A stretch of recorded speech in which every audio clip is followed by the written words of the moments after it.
Die Basilica von Sant'Apollinare Nuovo wurde während seiner kurzen, aber intensiven Aufenthalt in der Stadt von dem gothischen König Theoderik erbaut. Aufgrund seiner Nähe an den königlichen Palast, der ein paar Dutzend Meter entfernt lag und von den Langobarden und Karl Große zerstört wurde, diente dieser Raum als Palastkapelle. Es ist nicht schwer vorstellbar, wie groß der Prunk der Dekorationen aller Art in der Kirche war. Daher, als Kaiser Justinian Bischof Agnellus die Freiheit gewährte, die Basilika für den orthodoxen christlichen Gottesdienst nach Theoderiks Fall wieder zu verwenden, wurde sie St. Martin im goldenen Himmel umbenannt. Heiligen Martin von Tours war einer der stärksten Gegner der arischen Ketzerei, der die Theoderiks-Kult fromm war. Der Rest des Namens sagt viel über die Pracht der Kirche. Später wurde die Basilica Sant'Apollinare Nuovo benannt, als die Überreste des Heiligen von Klasse nach Ravenna überführt wurden und eine heftige Auseinandersetzung zwischen den jeweiligen Mönchen über die Richtigkeit dieser Verschiebung erregte. Die Polemik wurde durch Papst Alexander III. Unterdrückt, unter denen es ratifiziert wurde, dass die sterblichen Überreste des Heiligen noch in Klasse wären. Von draußen nach drinnen sehen Sie sofort die Arkade aus dem 16. Jahrhundert, die wahrscheinlich anstelle einer früheren Struktur war. Das zweibogige Fenster in der Fassade gehörte auch der Renaissance. Neben der Kirche befindet sich ein schlanker, runder Kirchenturm, der im 10. oder vielleicht 11. Jahrhundert ausgeführt wurde. Er ist ca. 39 Meter hoch und hat verschiedene Serien von Fenstern, deren Zahl erhöht, während man nach oben geht. Diese Liste ermöglichte, die Struktur zu erleichtern, wie bei der zeitgenössischen Glockenturm von der Abtei von Pomposa. Das Innere der Kirche hat 3 durch 2 Reihen mit 12 Säulen getragene Schiffe, so viele wie die Anzahl der Stämme Israels oder der Apostel. Dieses Gebäude, wie viele andere in dem Gebiet, wurde ein Opfer von Bodensenkungen, der meerkriechende Feind von Ravenna. Sie lassen die ganze Kirche unter der Straßenoberfläche sinken.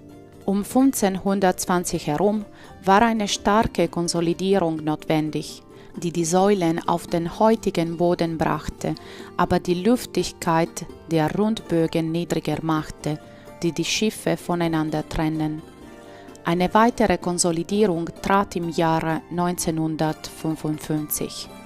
Ganz anders auf den ersten Blick ist die Dekoration der Apsis. Das Mosaik darin wurde durch ein Erdbeben zerstört, erst im 8. Jahrhundert, während der Kassettendecke von 1611 in Auftrag von Kardinal Caetani eine frühere Dekoration ersetzte. Ironisch zu beachten, dass der aus dem 17. Jahrhundert Tondo zwischen den Bögen erlitt im Laufe der Zeit im Vergleich zu den antiken Mosaiken, die die Kirche schmücken. Die Beschreibung der Dekoration ist einfacher, wenn Sie von oben nach unten fortsetzen.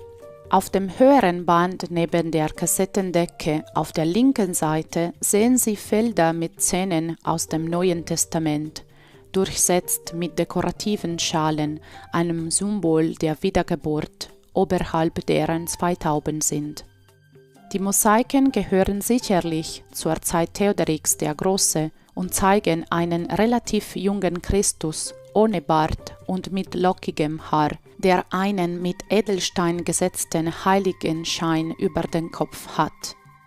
Die lebhaften Bilder sind Szenen von Wunder, wie der Gelähmte in Bethesda mit dem Bett auf den Rücken oder die Heilung eines besessenen Menschen mit den bösen Geistern, die von Schweinen dargestellt sind, die durchschwimmen fliehen. Alle Figuren sind von vorne dargestellt, mit der Ausnahme von dem letzten Bild, in dem die unglückliche Arbeit der römischen Restaurator Felice Kibel intervenierte, die nicht nur ein Profilbild erstellte, sondern auch das ursprüngliche Gestaltungskonzept veränderte. Die Vermehrung der Brote wurde veranschaulicht, statt der Verwandlung von Wasser in Wein. Auf der gleichen Höhe, aber auf der rechten Seite des zentralen Kirchenschiffs sind weiterhin andere Geschichten aus dem Leben Jesu Christi. Alles konzentriert sich auf die Leidenschaft und ist immer durch die gleichen dekorative Elemente unterbrochen. Auf diesen Szenen hat Jesus ein anderes Aussehen im Vergleich zu den vorhergesehenen Bildern, hat einen Bart, lange Haare und einen mehr melancholischen und traurigen Ausdruck. Wahrscheinlich ist die Veränderung des Aussehens ein Erbe der römischen klassischen Tradition. Männer in Rom, in der Regel unbehaart, ließen als Zeichen der Trauer und Kummer einen Bart und Haare wachsen.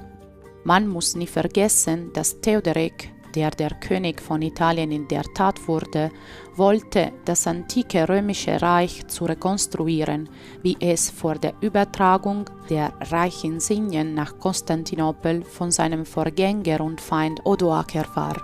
Unter den beschriebenen Bändern auf beiden Seiten des zentralen Schiffs sind männliche durch Bogenfenster getrennte Figuren.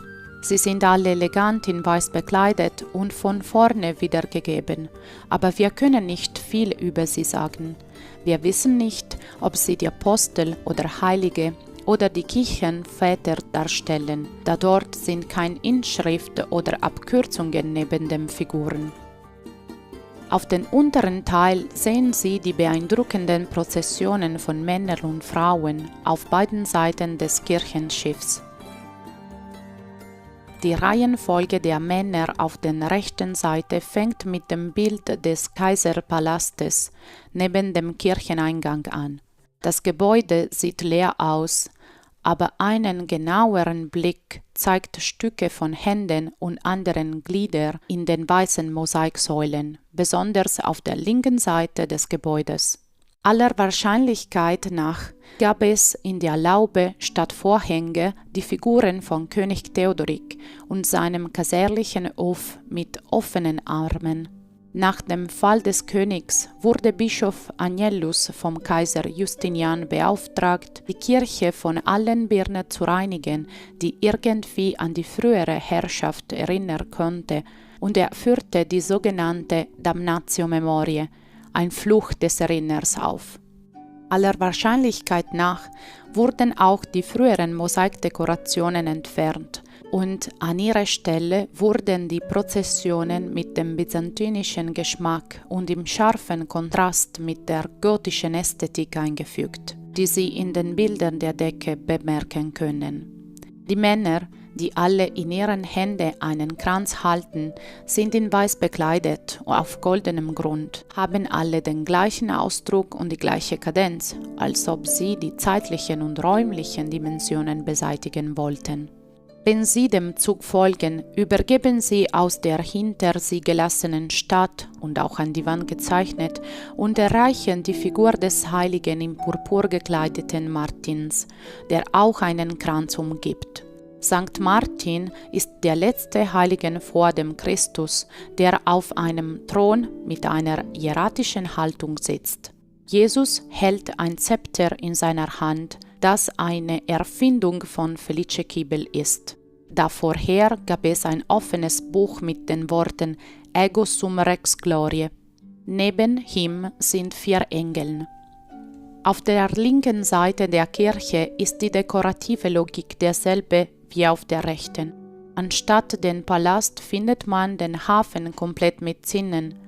Dann ist der Zug der 22 Jungfrauen, die sehr elegant und vom Kopf bis Fuß mit Gold bekleidet sind. Wieder ist die Prozession feierlich und eher statisch. Eine neugierige Anmerkung in diesem Zusammenhang ist die kleine Lämmchen am Fuße von St. Agnes. Auf Latein bedeutet Agnus nämlich Lamm. Der Zug endet mit den Figuren der heiligen 3 Könige, viel dynamischer als die der Jungfrauen, als ob sie gerade aus ihren Halterungen gesprungen waren. Ihre Kleidungsstücke sind bunt und im Osten hergestellt, und sie bieten ihre Geschenke an Maria, die im Gegensatz zu den Frauen in der Prozession mit einer segnenden Haltung sitzt, wie Christus vorher. Auch in diesem Fall ist die Madonna von 4 Engeln umgeben, die einen langen Stock halten, der die Versammlungen zum Schweigen brachte. Die Dekoration der Apsis wurde nach dem Zweiten Weltkrieg anstelle der barocken von 1612 neu aufgebaut und ist in großer Kontrast mit der königlichen Würde der Kirche. 4 schöne Säulen umrahmen einen Altar des 6. Jahrhunderts. Auf der linken Seite ist eine Chorschranke, die eine Vase mit Reben und 2 Pfauen zeigt. Hinter der Chorschranke ist Daniel mit 2 gekuschten Löwen.